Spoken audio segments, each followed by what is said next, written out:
well, for instance, if I was on 3 architectural firms' teams that had been shortlisted, I would tell each one of the teams I was on who the competition was.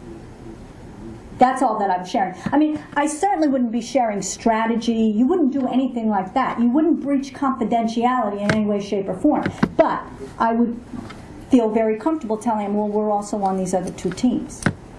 Okay? Because usually what we did is make sure that we had a different principal on each team, so that they would, if they were working on fees or strategies, they were working independently. And that's how we would let our client know that we weren't sharing information with the other teams. It's just who is on the team, so that you know who your competition is. Okay? Okay, what are the physical conditions of the room? I have heard nightmare stories about teams that showed up with their PowerPoint presentation and their projector and everything they needed, but they couldn't reach the electric plug in the room that they were in, and the client said, well, we don't have an extension cord, so you just have to do your presentation without. Okay? Always call the point of contact. How many, if they won't tell you who's on the selection committee, how many people are you presenting to? Because just imagine the difference if you're presenting to 25 people or you're presenting to 2 people. You're presenting in a boardroom across the table. Maybe a PowerPoint presentation's overkill. Maybe you want to come with a portfolio that you put in the center of the table. Know what the conditions of the room are. This is extremely important to preparing for a presentation. And again, your point of contact is the person, when you need to know the answer to those questions, that person will answer all those questions for you. And the main thing that you need to know is, does the client have an agenda? I've also worked in firms where I've gone into the partners and said, okay, I know you're preparing for the proposal. Do you know exactly how much time you have to present? They go, yeah, we have an hour for the interview. And then I go, can I see what was sent? I'd look at the paper. They had 30 minutes to present and 30 minutes for Q&A. That's a big difference. Big difference. And you heard what Dawn said. You've got 5 minutes left. You're out of time, whether you finished or not. So if you can't stick to a schedule in the interview, it's a bad signal to the client that you probably can't stick to a schedule on a project. All right? So make sure you know what the client's agenda is and you prepare your presentation in accordance with that. Decide again on 2 to 5 key points that are the reasons why your firm should be selected. Now, you may look at your original RFP, it's what got you shortlisted. But has something else come up since that time, even in the information that the client's sending you now, that might require a new sub-consultant on your team? That might, maybe you've gone down, maybe you've now attended the pre-proposer conference. Maybe you've now gone down and visited the site. And so you have more reasons, better reasons why your firm should be selected. This is what's important. You need to decide on these points, and every single person on your team has to know these are the reasons we are putting forth as to why we are the best firm, we are the best team for this project. Again, you want to assess the principal and project manager selection that you put in the RFP. Again, maybe somebody left the firm from the time you put that RFP in to the day when you've been shortlisted. Or perhaps another big project came in, the principal that you had wanted for this project is now assigned to that one and unavailable to work on this project. Now is the time to change that designation, not after the project is won. You go into the shortlist interview and you have that person is key to the presentation. Because one of the key reasons clients complain, one of the key complaints clients have is that the people who come to the interview are not the people who work on the project. They hate that.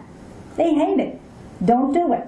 So if you have to change now. Again, have the consultants are all the consultants on your team, listen, what if you find out that one of the sub-consultants got a bad reputation with this client, and you only discovered it after you had put in the first proposal? You might want to replace that individual at this point in time.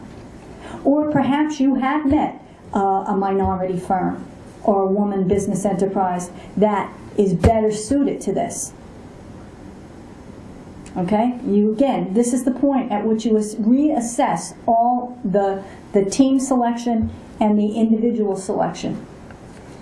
Again, if this is a large, complicated team, you want an organization chart that makes it clear who's in charge and who's managing all of this.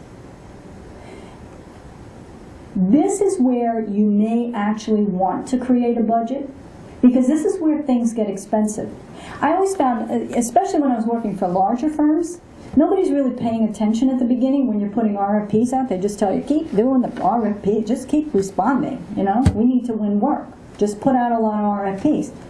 But then when you got shortlisted and somebody had to fly somewhere for an interview, or take an entire team for an entire day off of a billable project to go to a shortlist interview, all of a sudden now people realize, well, and then they look at this project and they go, you know, the fee here isn't worth what we're going after here. What is costing us to go to this interview? Well, you really should have thought about that when you put the RFP out in the first place, okay? Because shortlists are when things start getting expensive.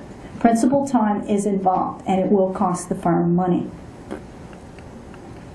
Okay, so again, you've got to have a short list. And the short list this time is, what are your deliverables? What are you using for visuals? Are you using a PowerPoint presentation? Are you going with boards? Are you going with photos? What items are going to be put in the leave behind? Now, this is a question I get asked all the time, like as if there's a formula for exactly what you put into this. There is no formula. You need to determine what it is the client needs to know and put that in. Did you go and visit the site and take pictures? Maybe that's what you're putting in your leave behind, to illustrate what you want to talk about in that presentation. If there's a new team member, their resume goes in there. Maybe you didn't include an organization chart, and now you want to make sure that there is one. All right? The leave behind really is an illustration of what you want the client to know at that point. It is not everything you put into the RFP all over again. All right? If maybe you need to present a fee proposal at this point. Okay? Again, this is at the presentation. It has to be absolutely clear who's in charge of the project.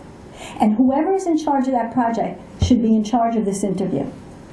So, for example, if you have a principal in charge for the lead firm, any questions that are asked should be asked of that firm,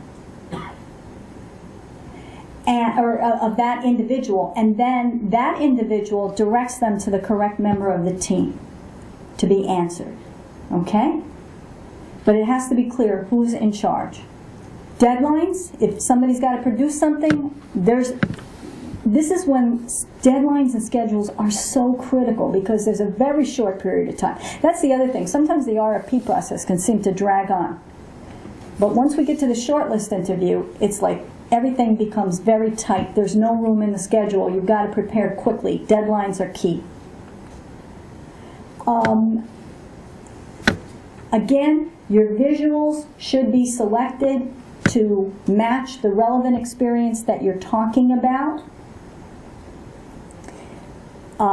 You shouldn't select visuals and then select your strategy. The strategy comes first. The visuals illustrate the strategy. We talked about the leave behind.